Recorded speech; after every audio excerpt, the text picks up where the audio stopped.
So this is a webinar to celebrate the beginning of a new writing year and get us all motivated and started. So I'm going to let Richard say hello in a minute, but the way we are going to work is that you will type questions into the chat box and we will answer as many as we are able in the hour that we have. Okay, Richard, you say hello now.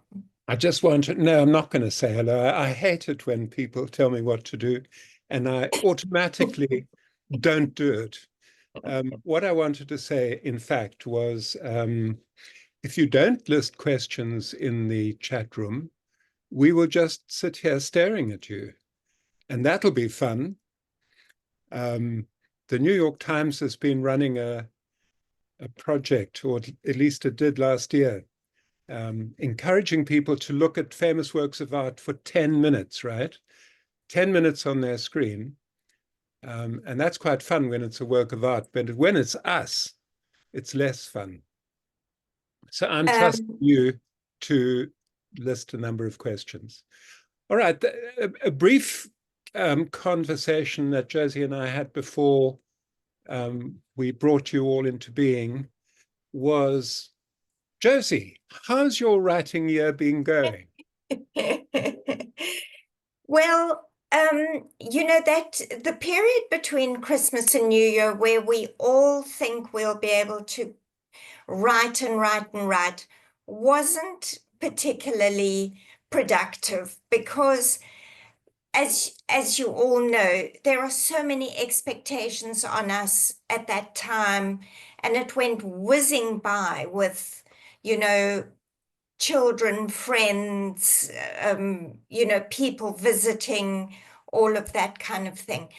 Since then, I have got back into my writing, but I always find it difficult because my work is very creative. I'm dealing with you, our community, and when I have work to give feedback on, I find I pour my creativity into your work, and then it's quite hard to do my own See, work on the she's same blaming day. you.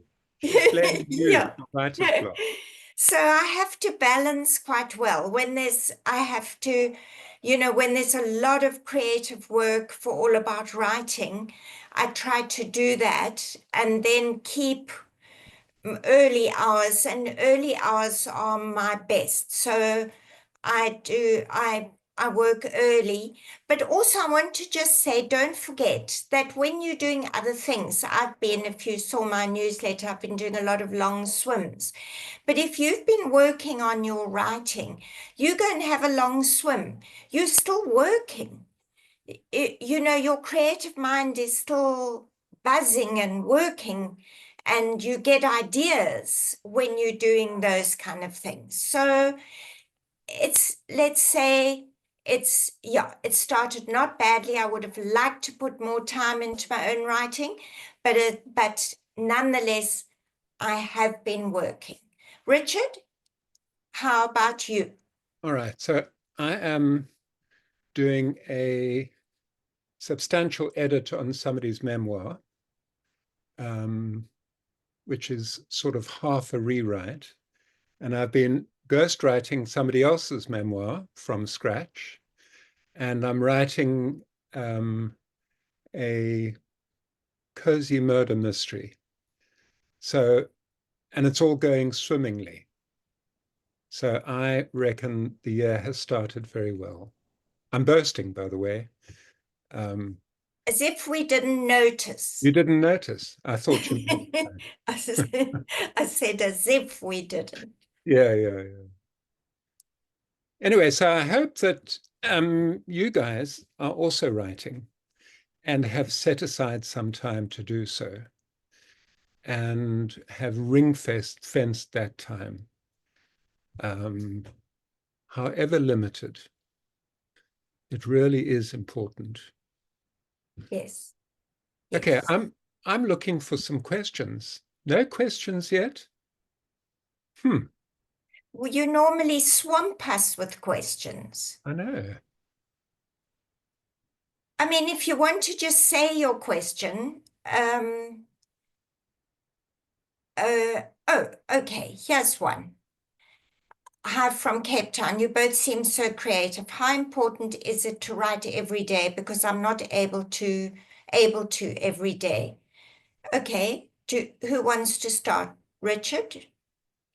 All right. I obviously it's not possible always to write every day. Um, but I reckon that it really is important to do it regularly. So if you can only do it twice a week, make sure that you do it twice a week.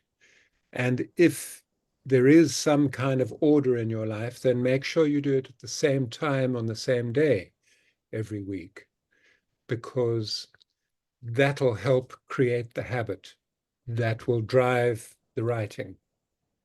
And it kind of takes away that freedom that we all have. You know, shall I write today or not? Oh, no, I don't think I will today. Is a terrible freedom to have. It's better to say, oh, it's Friday or it's Tuesday. Uh, Tuesday is my writing day. Um, that's great. I will start in 10 minutes. Do you know what I mean? Actually, the kind of mechanical prompt that a good habit gives you is invaluable. Don't you think, Joyce? Yes, I do. And I agree with that. And if you are able to write fairly regularly, you'll find it goes easier. Because you get into the flow of what you're writing, and you then don't have to sort of get right back into it from scratch again and be rusty.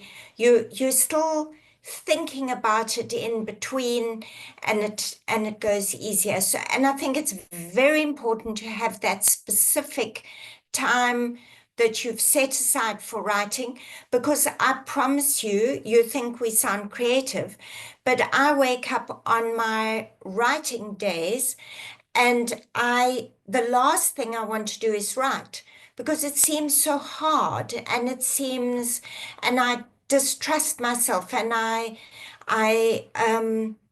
worry that I won't be able to do it, and I worry that it's too hard. And so I sort of think, oh, maybe I should do something else. Maybe I should do my admin or something. And you have to be strict with yourself about actually facing that empty screen, the fear of the empty screen. Um, yeah, um, I think that's the most important thing. Okay, Um, we've got another question from Jonathan, which I like, and I want okay, to answer it, Josie. you answer it then. Jonathan says, interested to hear from both of us, all right, Mm. what your biggest plot blocks or problems are. Do you know what I think the problem is with plotting? Is that you can mistake the plot for the story. So plotting a plotting a story is fine, and particularly if you're writing an intricate like a murder mystery, you need to have, I think, quite a good idea of the plot. But I think that it kind of it's a distraction from the bigger purpose of the book, which is to entertain with a kind of living, breathing ensemble of characters who all have different needs and different wants. And the plot, in a way, is the stitching that holds it together, but it's not the story. And so I think that the biggest plot problem is to think that the plot is what it's all about. Mm. I would agree with that, because I was going to say I personally don't have any specific plot blocks that trouble me, but I come upon things that get me stuck. And I always find that when I'm at that point where I've got stuck, I need to go back to basics, which is go back to the character, go back to the character, what the character wants, or why the character is where they are, and why. And that is, that's at the very basis of your story, your characters and their world and how they live, and go back to that. And I think a lot of people come to us and they've got stuck, and often you'll find that they've got stuck because they've focused on a kind of theme, or I want to show how people lived at this time in this particular place, or I want to show how in this life this person had to deal with changes of location and differences in cultures, say. Now that's all theme. And then they find they're right and they're stilted and they get stuck because it's not about that. It's not about that theme. It's about who is your character? What do they want? And how do they go about trying to get what they want? And what trouble do they get into along the way? And that occurs equally in fiction and nonfiction, because if you're writing a memoir, you're not just writing the facts, because then you're going to write a whole string of this happened and then this happened and then this happened.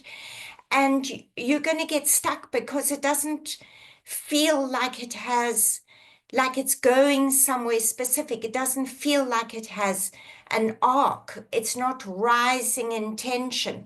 So even if you're writing your own story, which story from your life are you writing? And consider what you, the character, wanted, what you faced, and where, how you got into trouble and where that took you, and go back to those basics, I would say.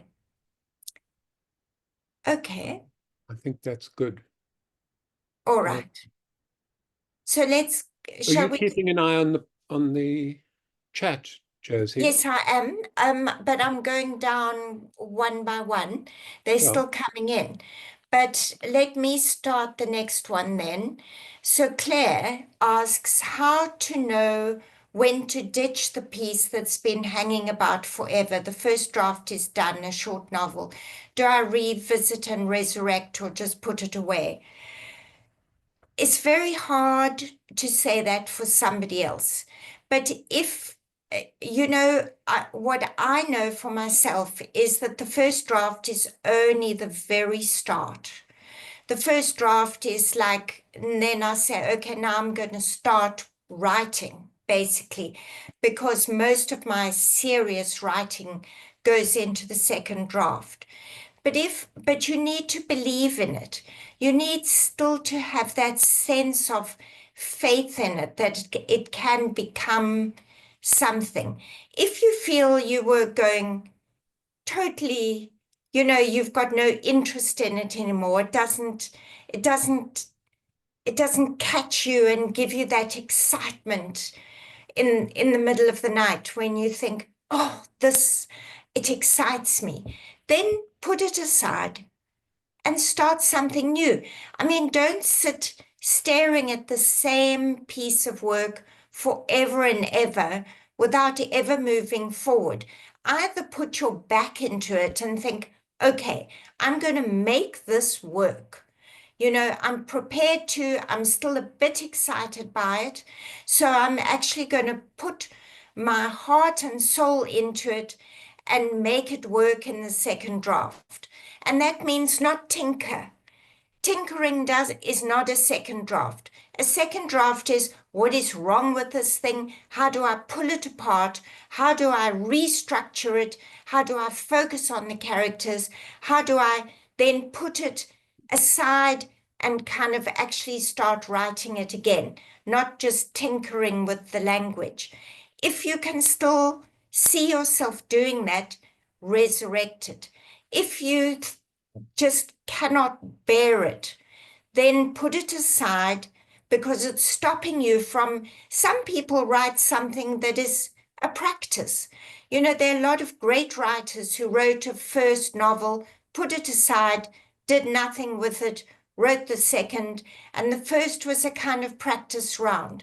So if you think it's that kind of thing, don't sit staring at it forever and allow it to stop you from working on anything else.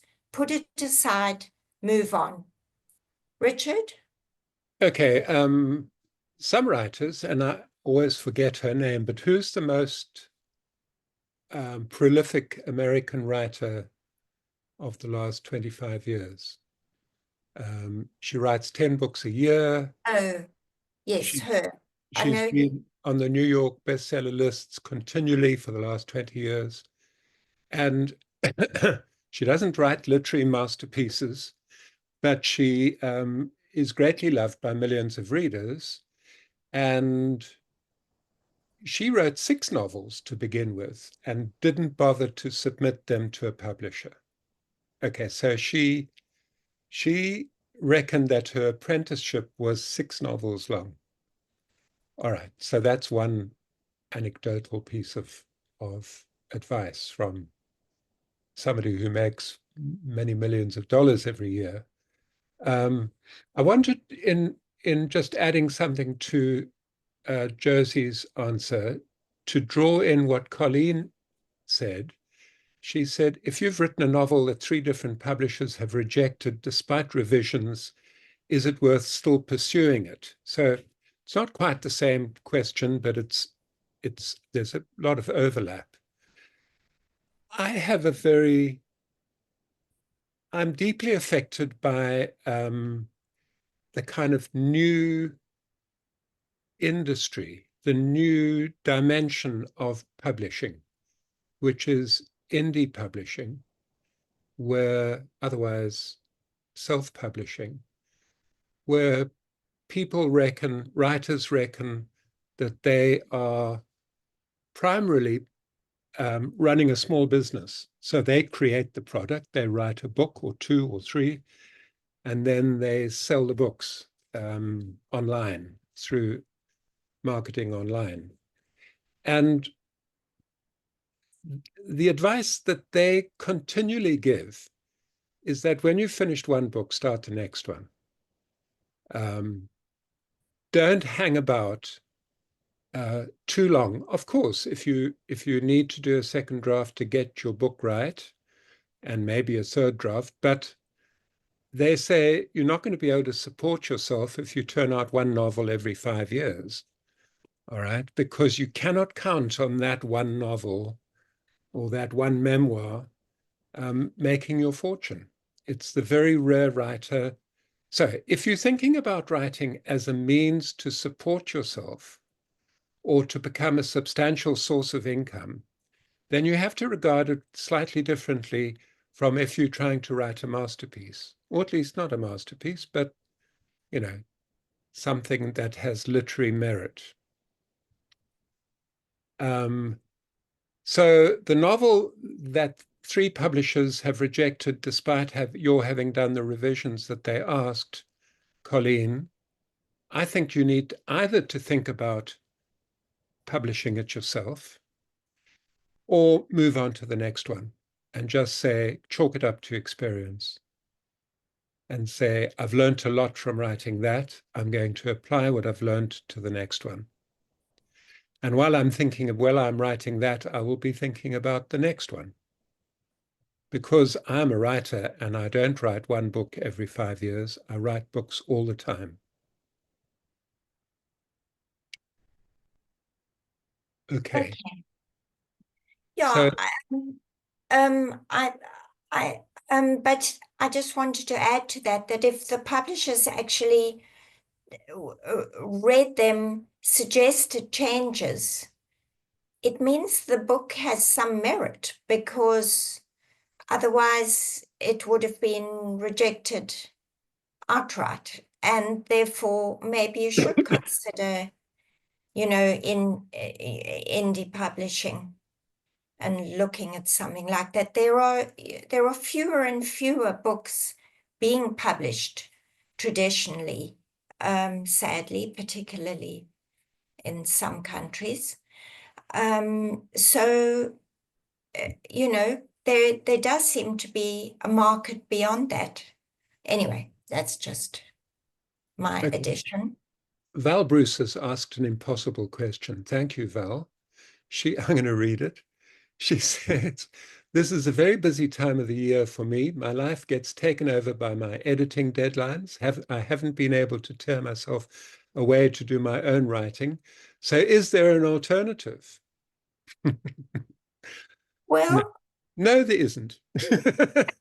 well, if you are able to use your first early hour of the morning for your creative work and then do the editing work. So say wake up earlier, spend the first most creative hour of the day on your own writing, and then cut off on the hour and get on with your deadline work. That can sometimes work. And, particularly if it's, yeah, if, uh, um, if it's editing work. And I also, agree with that. I think yeah, that it's a matter of priorities. If you say to yourself, my creative work, even if I can only devote a small amount of time to it every day or twice a week, is my priority, then you will find an hour here or there to devote to it. yeah. But And you skipped Claire's question. Yes, we are great believers in morning pages or free writing. I often find them immensely useful. And if you are not able to get to your writing or your manuscript, if you've just got a notebook and you're standing in a queue, do some free writing. It does improve your writing. It does keep you limber. It keeps you exercised creatively. So that's a short answer to that. Okay, then the a next, teeny, yeah, a teeny says he has ideas as he wakes up. I mean, that is true. It's a kind of hangover from sleep and dreaming and those alpha rhythms or whatever the rhythms are that your brain gets into when you're sleeping. And he has ideas, but when he gets in front of the computer, they've all dissipated. Do you need to record those ideas as they come? Absolutely, you have to. And it's not a sign of premature um, dementia, I promise you. Or if it is, then I'm suffering from it too. Yeah, you have to. In fact, I think when little ideas occur to you, then that notebook that Josie was mentioning, whether or not they come just as you're waking up, but whenever they come, if you don't write them down, there is a very good chance that they will forever elude you. And it's a discipline to write down those tiny little things. I mean, the number of times that I have had an idea for my Monday motivation column, and then I haven't written it down, and then it is lost. It's very frustrating, and it makes me annoyed with myself. and I think that if you get into a habit of writing the ideas, more ideas come, um, because your mind gets into that habit of allowing ideas to come. I have a difficulty because I get ideas when I'm swimming. And I have to try and remember them until I'm dry. Okay, so now we have a question from Alex. I have amazing source material and other details of a family story going back to the mid-19th century. Should I write this as a novel with dialogue, etc., or a more formal family history? Well, I think it depends on you and what you want. If you're writing it for your family and you want your family to have that record of their history, then write it as a formal family history and they will keep it reverentially. They might not read it, but they will keep it and refer to it and say, we have this formal family history that our great uncle wrote or whatever. But if you want more people to read it than grandchildren and, you know, and those close to you, then make it more lively, make it into a story. Yeah, why not? Um, but that depends. Yeah, it depends what you're comfortable doing. If you're comfortable veering a little bit away in order to recreate scenes and imagine what this might have been like at the time and what this meeting between these people would have uh, uh, been like and how they would have got on and the conflict between them. If you're comfortable imagining that, write it. Why not as an imagined recreation of it, using the history as a basis.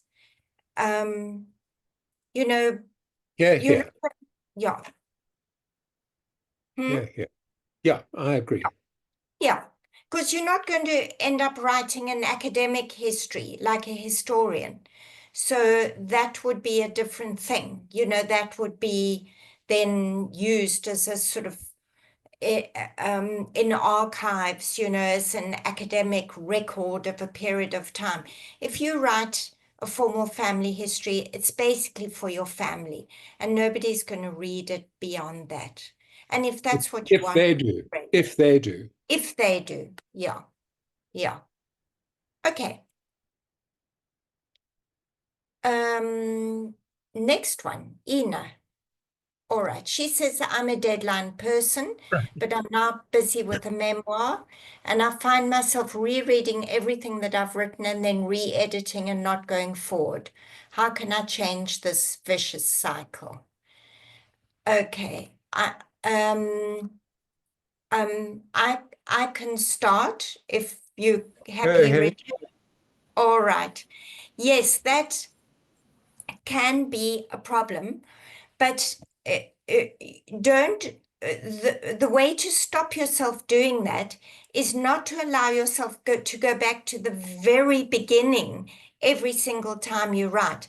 I always start writing by going back to what I wrote last time and reading through it, and I make little changes, but it gets me back into what I was writing. It gets me, and I find it useful and helpful because it gets me back into the mood, back into the state of mind that I was in. I remember things, I make little changes, and then I somehow can flow naturally from that into my new writing. So that's a different thing. But if you always go back to the very beginning and just fiddle, fiddle, fiddle, yes, you will never move forward. So don't allow yourself to. Just read the last page that you wrote and then move forward from there. That's what I would say. And never allow yourself till you finish that draft. Don't allow yourself to go right back to the beginning again. Richard, what do you think? I'm not going to add to that because I think that's perfectly satisfactory. And I want to say that Val Bruce has asked another impossible question. Okay. She says, how much is enough for one day? And I want to tell you a story about two people, one of whom came on a Venice retreat with us, and she wrote 9,000 words a day, every day. 9,000. Have you any idea of I mean, God. Anyway, and the other person was Charles van Onselen, who's an old friend, and he said to me one day, said, "How many words do you write a day?" And I told him, and he said, "Well, I don't ever write more than about 250." Um, and that's fine. So really, anything goes, Val. It's As whatever long as you're regular, right for you. as long as you keep writing regularly, it's true. What does it matter? Yeah. Okay. Hayden Metcalf says, what should overthinkers do to actually stick to one idea and not worry that they're missing out on something better? I don't know. Um, yeah. I think you have to discipline yourself. You have to, uh, you know, any idea will work if it's executed well. So you can't start worrying about somebody's idea might be better or another idea might be better. Think about your your characters. Think about, every idea has been thought of before. It's the way you execute it and the way you show us the details, the characters, how they exist in their world, that is going to draw people into reading it. So I don't think you should agonize about the best idea in the world and am I missing out on another idea, because it doesn't really matter. They've all been thought of.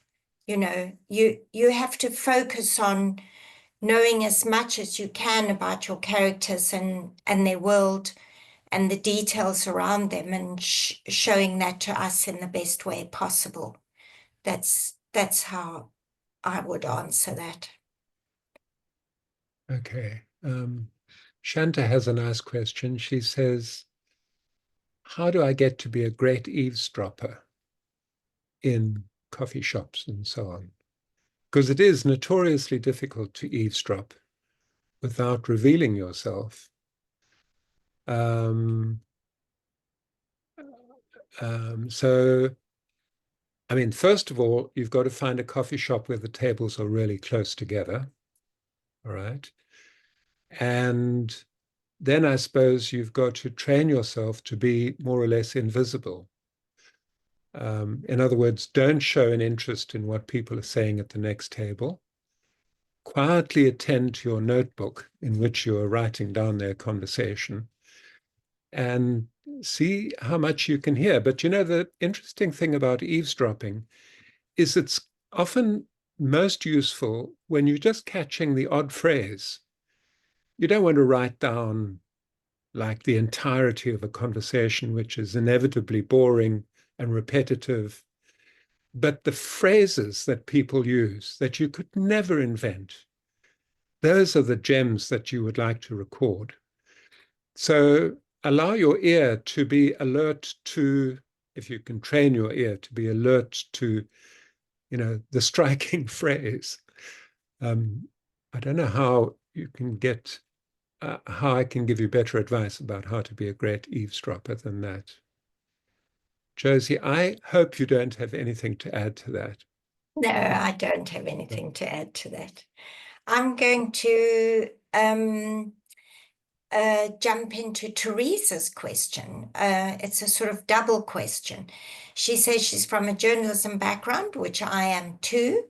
And I really find working towards a deadline helps me to focus, albeit often at the last minute. If I don't have an external deadline, how do I set my own internal deadlines? You know what helped me when I was starting my first book and my first couple of books?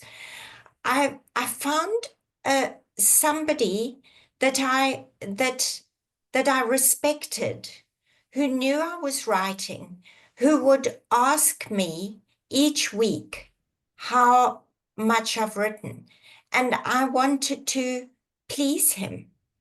The person that did that for me on my first couple of books was a friend who was a newspaper editor in South Africa, Kosi Viviers. He was a fantastic editor, but I so respected him and I couldn't bear to disappoint him. So he would phone me each week and say, "What have you written and what have you written?" And I just couldn't bear to disappoint him. So I made sure that I'd written, and that created a deadline in itself. And I have a similar thing now with a colleague that I worked at Wits with, and she's trying to write something, and I'm writing something, and we're trying to do that for each other. Ask how it's going, how much have you written?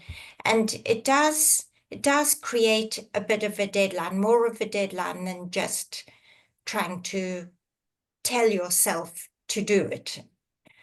If Um, you if mm, you buy a Scrivener um, program, which costs something, um, you can set a little thing that, let's say you want to write a short story of 8,000 words in length. You think it'll be about that. So you say, right, I want to write this by the end of June, and you put it into the box on Scrivener, and Scrivener will tell you how many words you need to write every day. You can also tell it that you can only write twice a week, but it'll tell you how many words you need to write a day, every writing day. And as you get closer to your target, you might be ahead or behind your target. And so the words might decrease or increase your daily target. And that actually works because it acts as a kind of running, um, you're still accountable to yourself, but you're accountable to Scrivener too. And so I found that very useful. mm. I think that can be useful, that sort of thing. And while you were saying that, it reminded me that I'm trying to do Duolingo at the moment, and it's so ridiculous. But it asks me if I want to keep my streak, and I feel sort of bound to do some every day because otherwise it will punish me and take away my streak. So The Scrivener other half works of the same way. the other half of Teresa's questions was, I always hear good advice about how if you want to be a good writer, you should read a lot, which she does. But sometimes I also hear of some writers who don't read at all while they're working on specific writing projects. What is your approach? My approach is both of those things. I sometimes read less when I'm writing, and sometimes I read a lot when I'm writing. Mm, So, mm. I, I can I jump in there? yep. When I started writing my first books, I was fearful that if I read something the night before, it would influence my writing the next day. I've since realized it's rubbish. You always go back, no matter what you're reading. You might feel that you're in that mood of that style of writing, but as soon as you start writing, you fall back very quickly into your own voice and your own style. And I always remembered when I was at school, before I wrote exam compositions, English compositions, I used to madly read Somerset Maugham because I felt that he would reach from the grave and help me to write my English composition in his style. And I think it gave me confidence. But, I, I didn't write like Somerset Maugham. I still wrote like myself. But I think it gave me confidence. I think it helped me to start writing. So I would say read as much as you like. You'll still write like yourself. Yeah. Um, would Uh, you say the same? Oh. Mine is a statement rather than a question. This is Christine.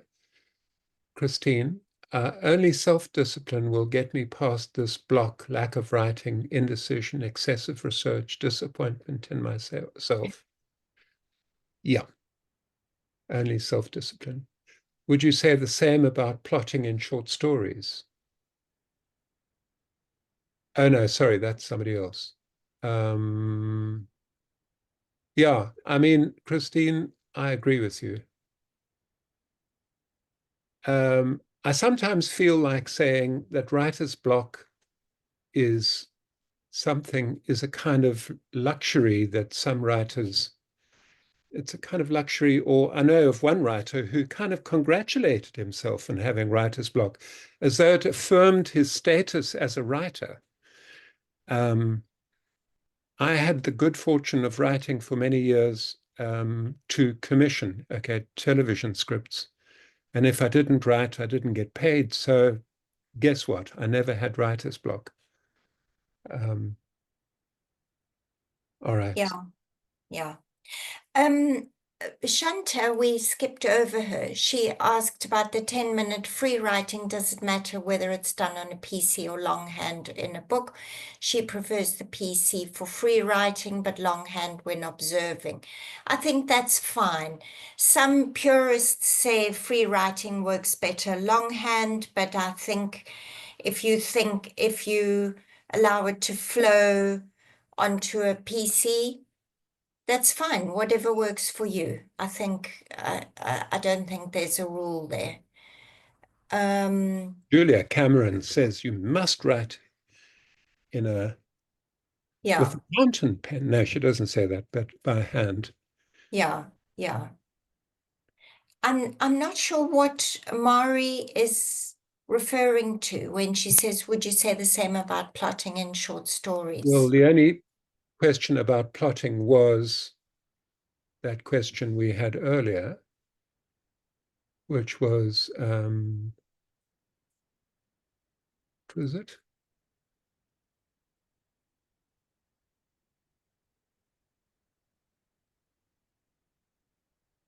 Well, let's move on and then Let's if move you, on.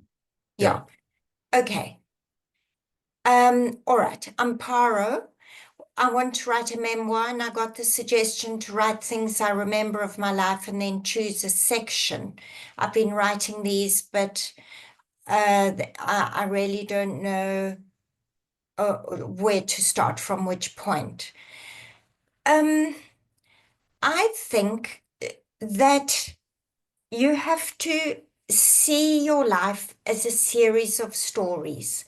There's the story of how you escaped from, I'm not talking about you, I'm just talking hypothetically, but say the story of how you escaped from poverty and made a success of your life. The story of how you dealt with a child's drug addiction.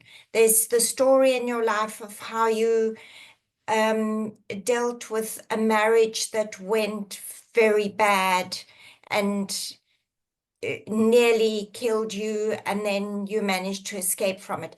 There's the story of how you walked the Camino. There's the story of how you went sailing and the adventures you had on those. And our lives are full of stories. So I would say that instead of just writing down this event, this event, this event, I would say consider what story from my life am I wanting to tell? What jumps at me?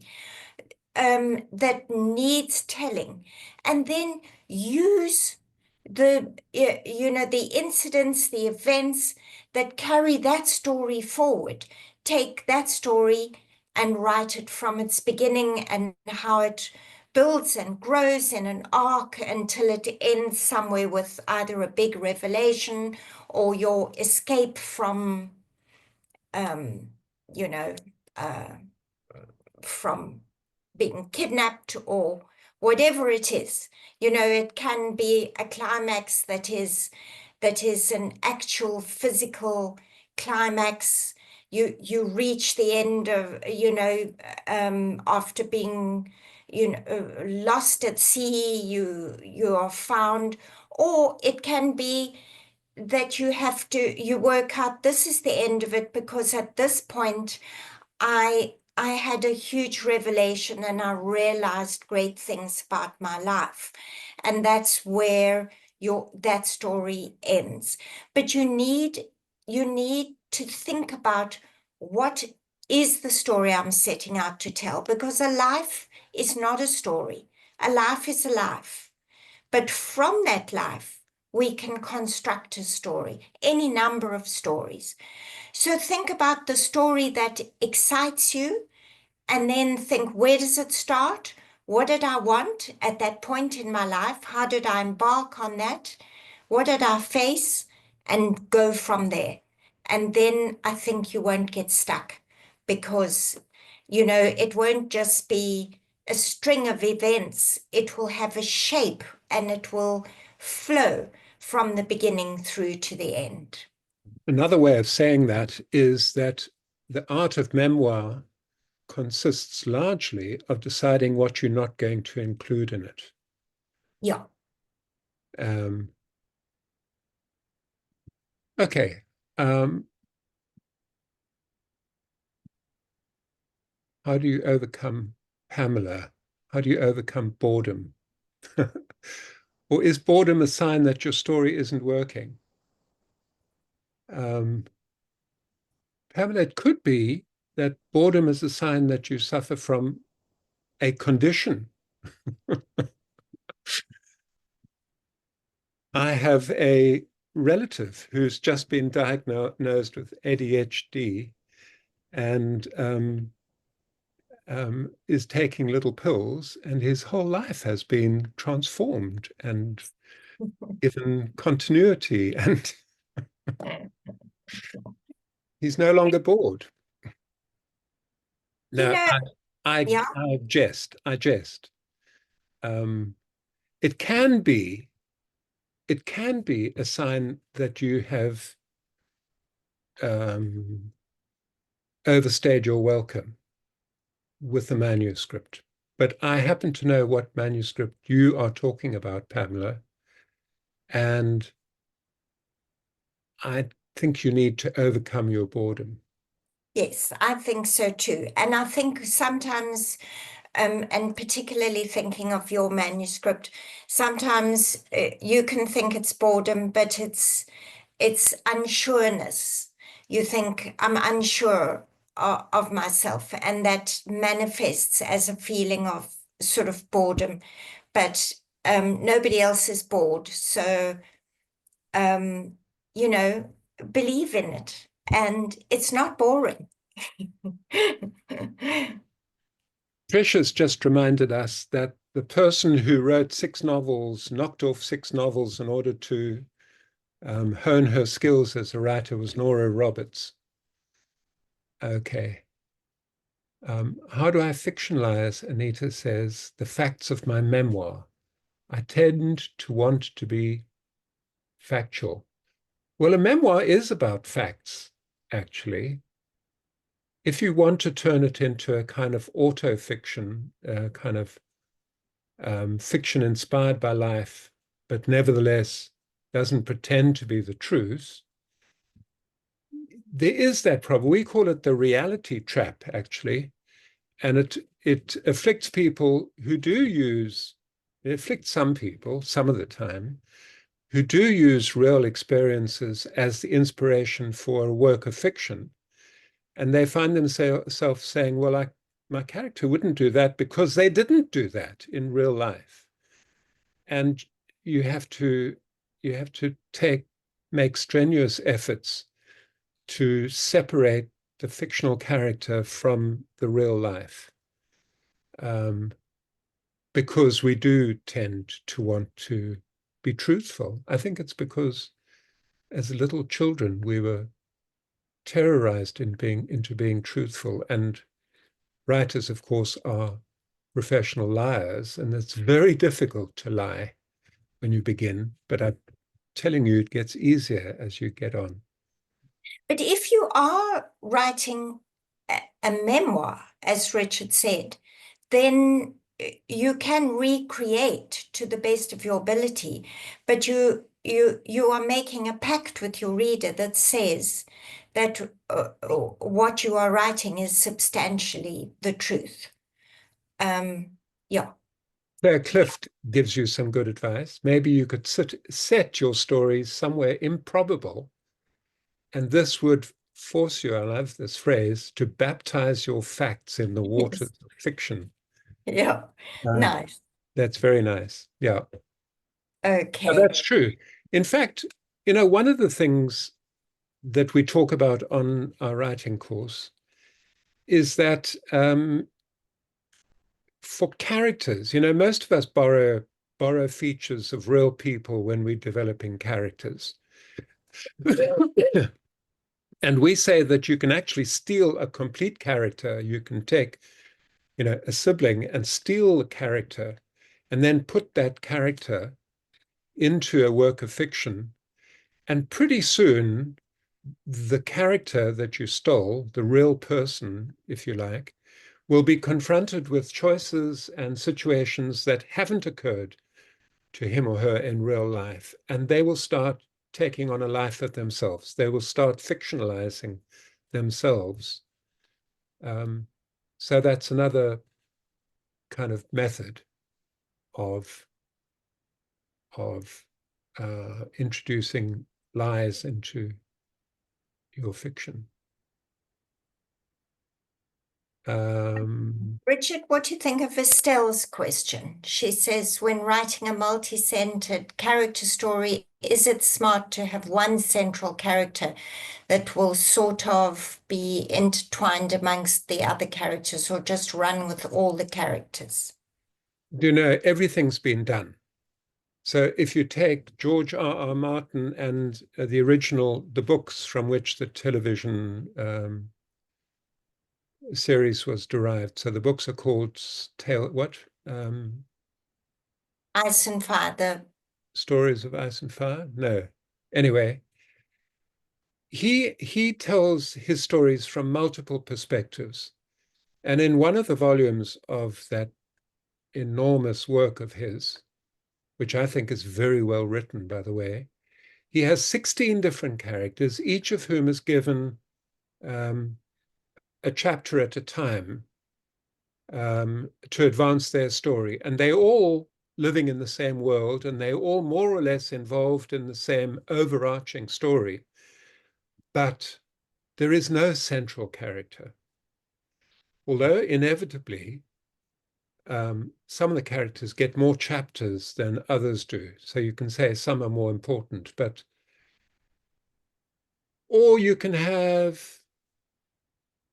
an ensemble cast with a leading character, and that's been done. It's very difficult. I think it's very difficult to do a multi-character story and maintain some kind of cohesion. yes. So, Yes, it's hard, and they need to interlink and connect, and you need to give each one their own voice and their own history. So yeah, it's a hard thing. Doesn't mean it can't be done. Richard, it seems like we've missed a question. I'm Somebody sure. said, uh, please see Anna Marie's question on collaborative writing. Did you Oh, notice that? yes.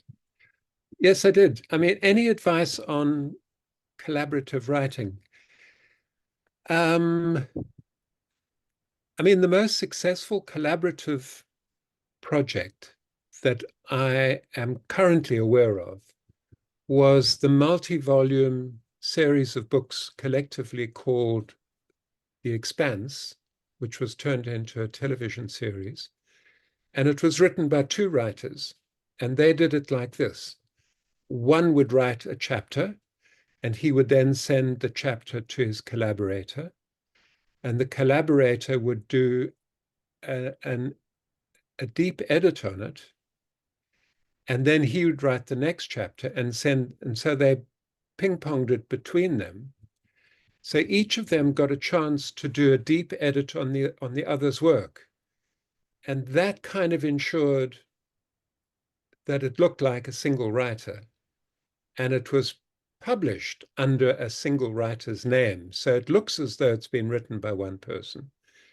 But two people collaborated, as I say, very successfully. But of course, there have been lots and lots of collaborations. There are a number of good South African collaborators. Um, have you read Three? Three, a science fiction book. And it's written by two South African women, I think, but I can't remember their names. Highly successful, sold all over the world in many translations. But I would think, and of course, there's these book clubs where a number of different collaborators each contribute chapters from the perspective of their character. I'm pretty sure that those sorts of collaborations need quite a heavy edit to make it all work together. Hang together. Mm. Okay, I'm going to, And just one final thing about yes, collaboration. Film writing is all about, particularly television writing, is all about collaboration on a massive scale, on an industrial scale, where the stories are dreamt up by a group of writers who sit in the writer's room and dream up story together in a series of endless brainstorms. And it's then handed to the kind of synopsis of each episode is then handed to writers who each write an episode, and then it goes to a script editor who edits all the scripts. So I'm very familiar with collaborative writing, and I don't see why it shouldn't work for novels as well. yeah. Okay, I'm going to say a very quick word on Howard, and then we're going to talk for just the last couple of minutes, tell you things.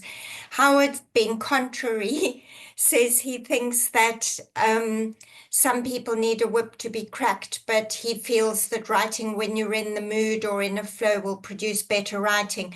Well, Howard, if I waited for that, I would never write. But I find that I get in the mood and I get in the flow by by sitting down and writing. I mean, there are, yeah.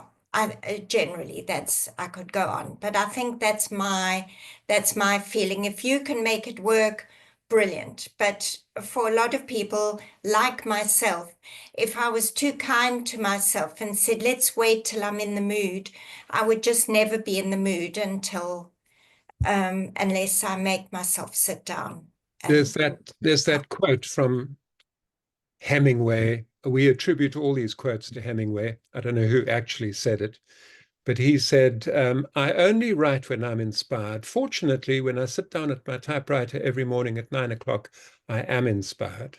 yes, exactly. So we just want to tell you a happy writing year. And we want to say that we exist here to create a community that will make writing easier for you. Every month we offer some free offerings that hopefully will inspire you. We try to have a webinar every month. We also have a Monday motivation. We have a monthly a monthly newsletter. All of these things we hope will inspire and give you ideas and help you on your writing journey. Besides that, we offer other things. We have a writing circle, which is a very inexpensive collection of online sort of writers group where and the writers circle meets once a month. They read out their writing if they want to. We give feedback and And we gossip. We talk gossip about, about writing. about writing, talk about their writing, how it's going, whatever. So that's our next level of very inexpensive. We have a creative writing course that we swear by, and we've worked on it over many, many, many years. It has 10 modules and it gives you, we say, all the skills you need to write a book, fiction or non-fiction. And even people who have written and are quite experienced writers have, upon occasion, done our creative writing course and found it useful in reminding them of the basics of writing skills. So the creative writing course is there for those who want to learn the skills. And of course, there are um, uh, uh, if you need to get away from your life and everything that is, holding you back, um, holding you from writing, then come away on one of our trips.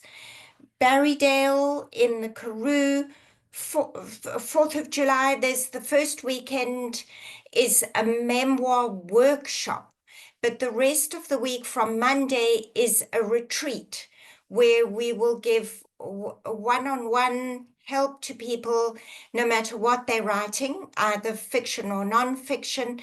And it just enables you to get away from life, get some feedback and write. Then there's the Stow on the Wold weekend in the UK, June 6th to the 8th, just to remind you of skills and get you back into writing. And of course, at the star in our firmament, Venice. And Venice has only about one space left, or two if we squeeze. But you can come for 1 week or two, October the 1st to the 15th if you want to come for 2 weeks, or October the 1st to the 8th, or the 8th to the 15th. It gets you right away from your everyday life. It's inspiring. You can walk, you can dream, but you have a one-on-one with us every single day, which actually forces you, it gives you a form of deadline in a way, because you will want to have something to show us, to work on with us during those one-on-ones. So people do write a lot in Venice. I find there's not a person that doesn't leave and feel they've been very creative while there. Richard, do you want to add anything? No, I think you've done it admirably. Oh, good. Okay. So that's us for the month. Thank you all for joining us, and I really hope we've been useful or helpful in some way. And go forth and write.